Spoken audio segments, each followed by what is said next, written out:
nossa aula de hoje, então, na página 29 do nosso material. Tá? E então hoje começamos um novo conteúdo, uma nova parte, tá? Sobre então a questão da indústria brasileira, a atividade industrial brasileira. Então, uma nova partezinha do nosso material.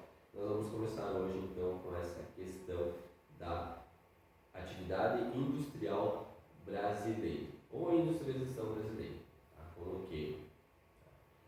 Para começar esse conteúdo da industrialização brasileira, nós temos que ver alguns antecedentes, tá? Alguns períodos desde da colonização, que veio vindo até então ao momento atual das indústrias brasileiras.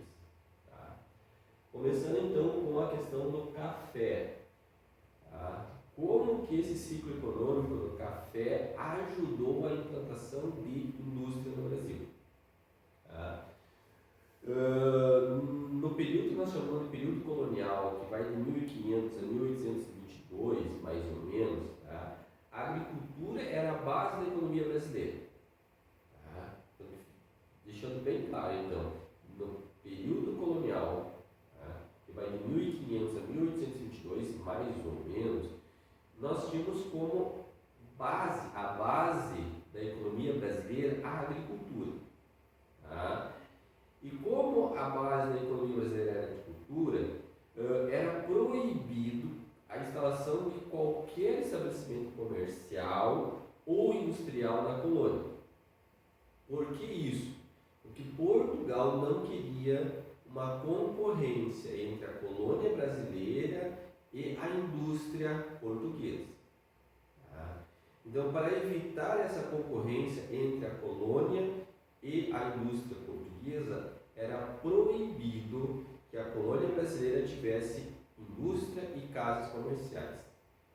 Nesse período colonial de 1500 a 1822, o Brasil apenas fornecia matéria-prima para a indústria portuguesa.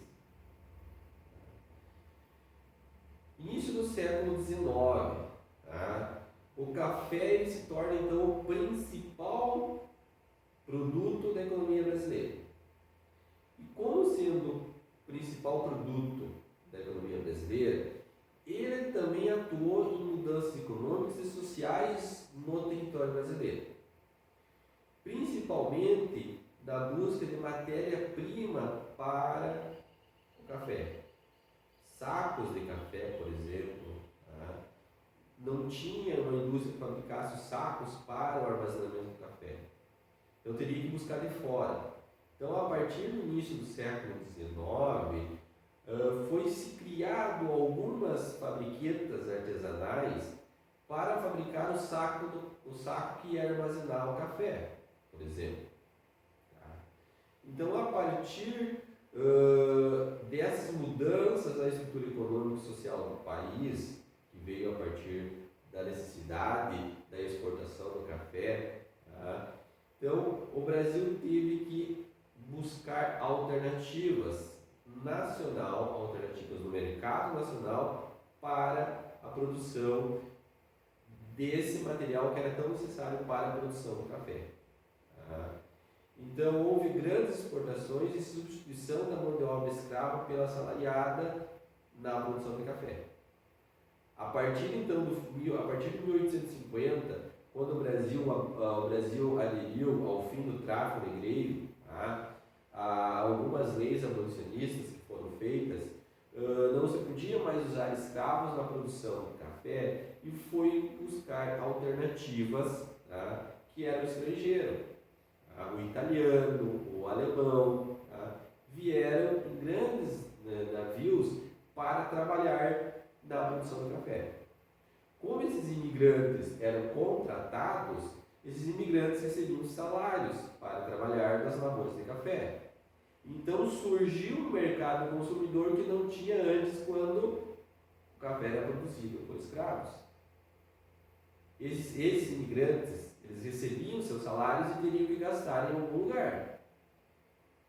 Então foram surgindo casas comerciais, pequenas fábricas artesanais, pequenas fabriquetas, Então o Brasil já passou de uma colônia que só produzia matérias-primas para uma colônia que produzia já algum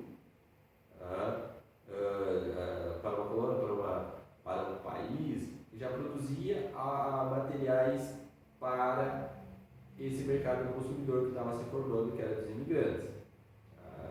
Então os imigrantes ajudaram nesse processo porque formaram o mercado consumidor.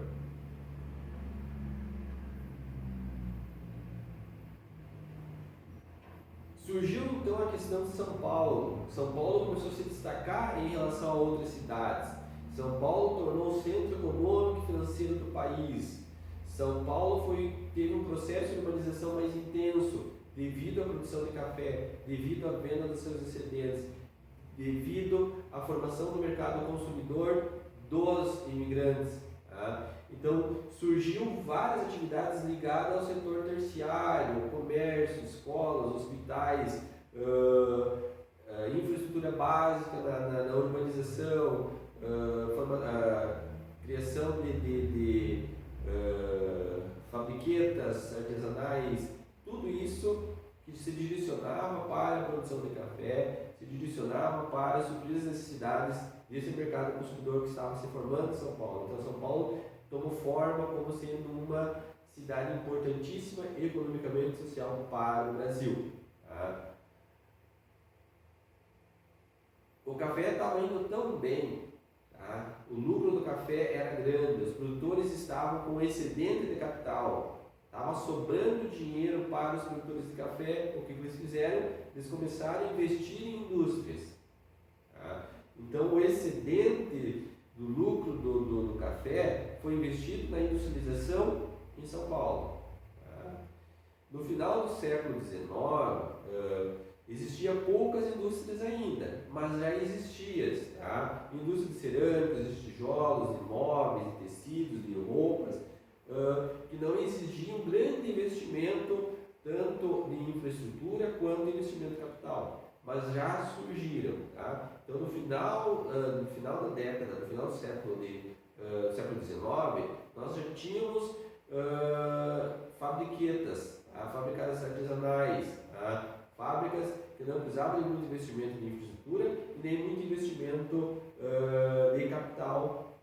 Então, nós já tínhamos uma industrialização. O processo industrial já estava se encaminhando no final do século XIX. Tudo isso responsável pela produção de café, pela produção de excedente do café, o lucro do café, a sobra de dinheiro que estava sobrando dos produtores de café, que investiram em indústria, pela criação do mercado consumidor devido dos imigrantes. Então, tudo isso são os fatores que fizeram com que o Brasil começasse a se industrializar. Século XX. Século XX, o Brasil começou a se consolidar no mercado internacional, principalmente pela exportação de produtos agrícolas. O Brasil vendia muito produtos agrícolas para fora do Brasil e comprava o maquinário para produzir nas indústrias, que eram mais caros. Então o Brasil vendia muito material, muito produto agrícola, e com essa venda de produtos agrícolas, eles compravam as máquinas para fazer o processo de industrialização. Então exportavam produtos in natura e compravam material para produzir nas indústrias, para posteriormente transformar os produtos in natura em produtos industrializados no mercado brasileiro, nas indústrias brasileiras.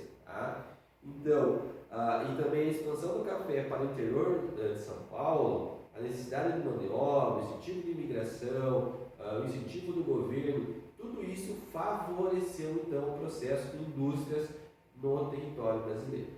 Ok?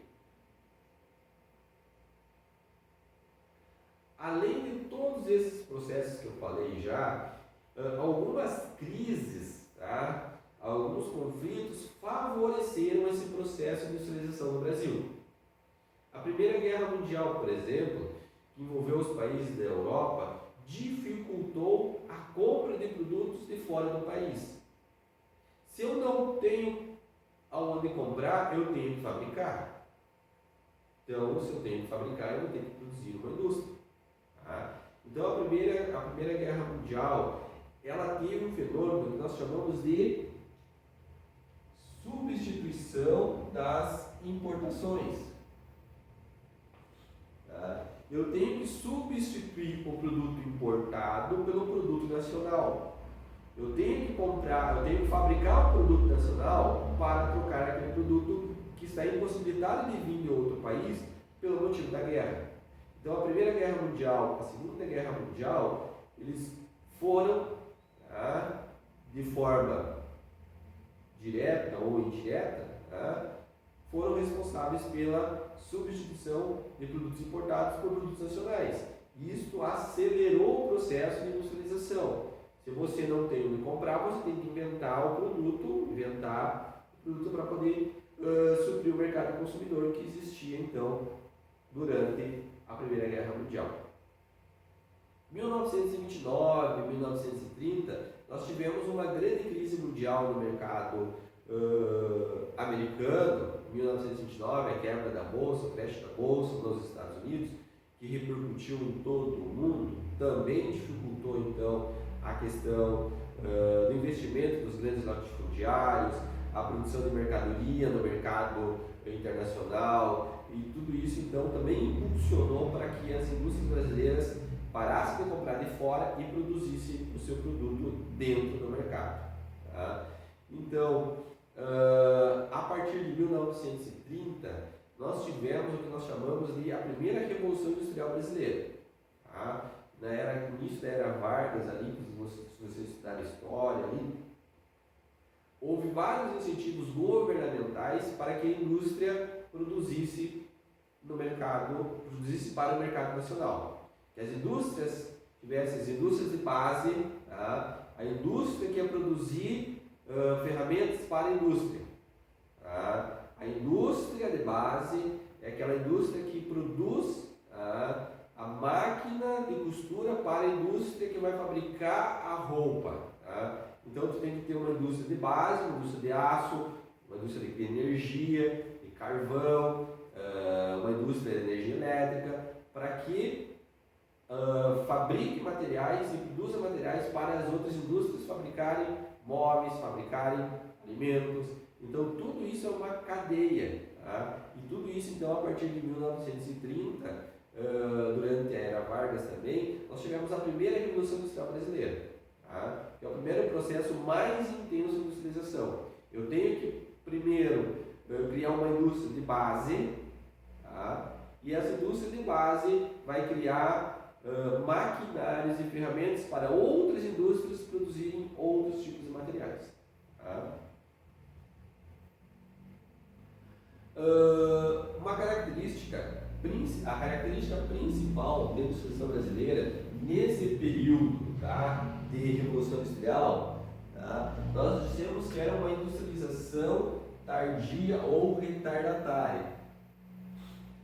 Por que ela tem essa característica de industrialização tardia ou retardatária?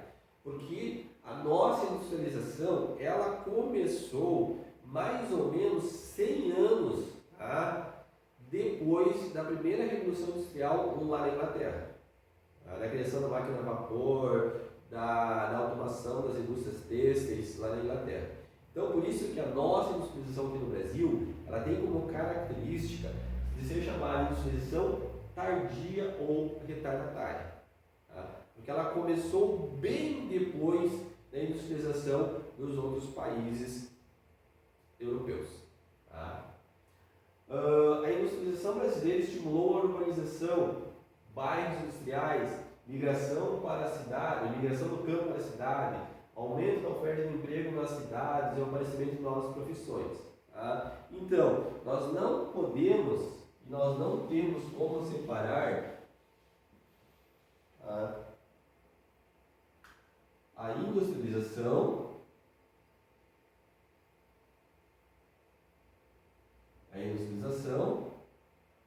da urbanização.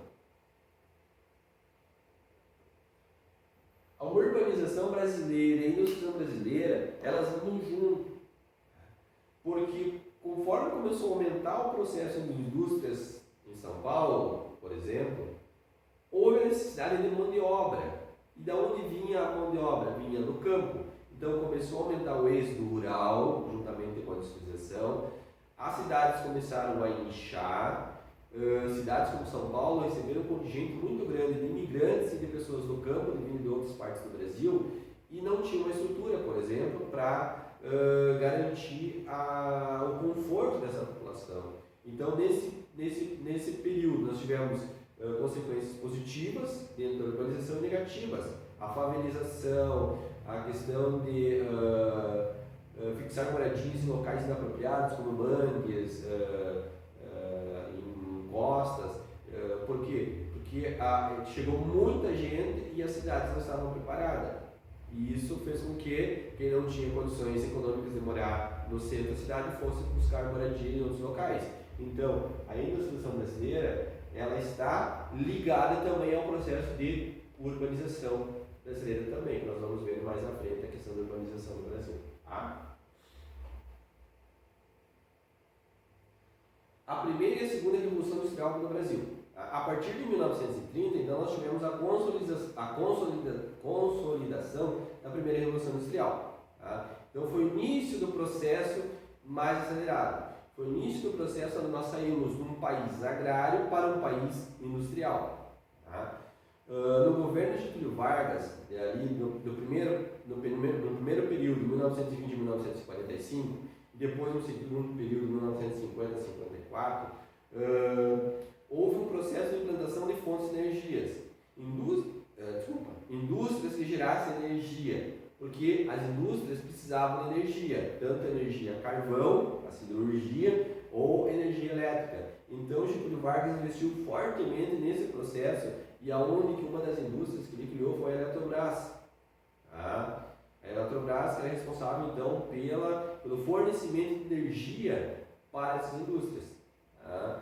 Então, energia elétrica, energia do carvão, mineral, energia do petróleo, tá? Então, foi implementado ações que visassem então a construção de indústrias ou de subsidiárias que fornecessem energias para esse grupo.